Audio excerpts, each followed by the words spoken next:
Hello investigators! Today the Arkham Chronicle is at the King's Library, a 6-storey glass and bronze structure within the British Library. It was the personal library of George III, consisting of 65,000 volumes of printed books and 19,000 pamphlets, as well as manuscripts and maps.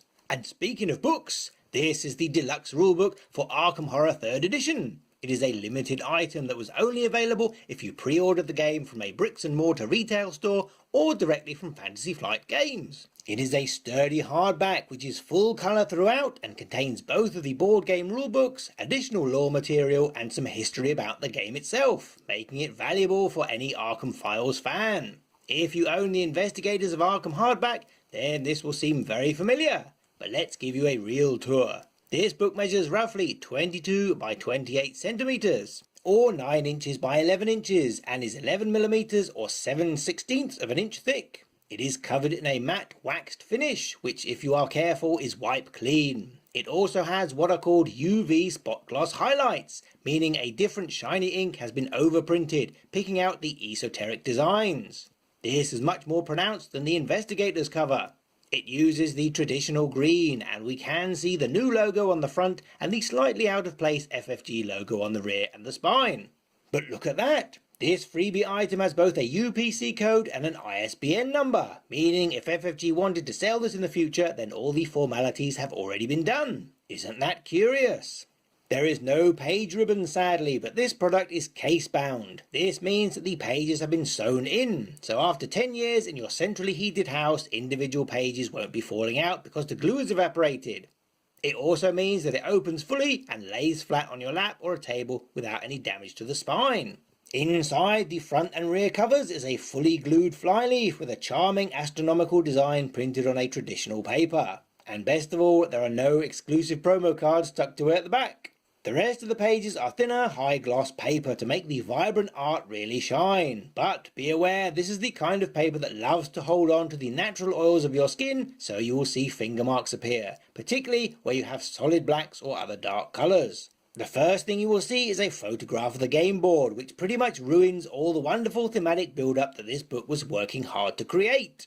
Pages 2 and 3 are the game and rulebook credits and contents. Sensibly they have switched to a white ink to make it easier to read, and we can see the familiar vista of Arkham in the background, but this time with an atmospheric green filter that works really well.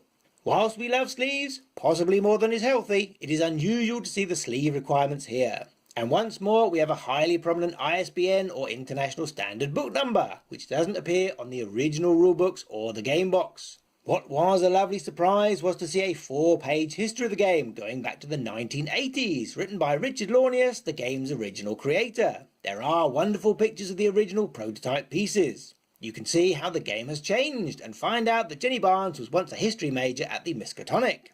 Then you have a delightful splash page of the Learn to Play guide cover and a reproduction of that booklet. But wait, rather than give you the plain old text, FFG has snuck in a bonus set of errors, typos and misprints just for you. You can see that the component count is wrong in a number of places, for example. There is a whole thread dedicated to this on the Board Game Geek website if you want to see what the corrections should be and maybe pencil them in. Jarringly, the rules reference begins on the same facing page as the last page of the Learn to Play, which, as they've been using filler art to meet the page count, seems a wasted opportunity.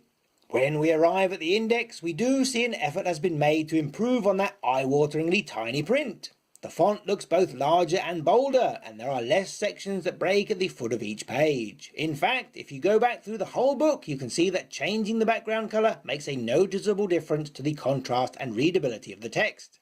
Next, we have an interesting surprise as we are greeted by the art from the living card game, and this heralds the reason why this book appeals to more than just the 3rd edition board gamer, and is in fact a must-have for any Arkham Files completionist. You have an extensive write-up of the town of Arkham as depicted in this game, and not just focusing on the neighbourhoods, but drilling down into each individual location.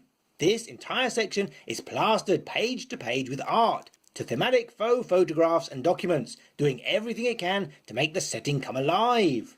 This fantastic immersion could easily be a valuable tool for any role-playing game set in Arkham. You also have 2 incredibly detailed write-ups of the 2 most recent Arkham Files investigators, Calvin Wright and Daniela Reyes, who don't appear in the Investigators of Arkham book. This whole section was written by two of the authors of that book, so the style remains consistent and high quality. As this game has now been released, this book is going to be difficult to get hold of, but you may have a store with a copy from someone who cancelled their pre-order, and they do pop up on eBay fairly regularly. Although the official line from Asmodee Customer Services is they have no plans to reprint this book, it does have a UPC and a barcode, so anything is possible. Thanks for watching, and we recommend checking out our video on the Investigators of Arkham Horror book if you haven't already done so.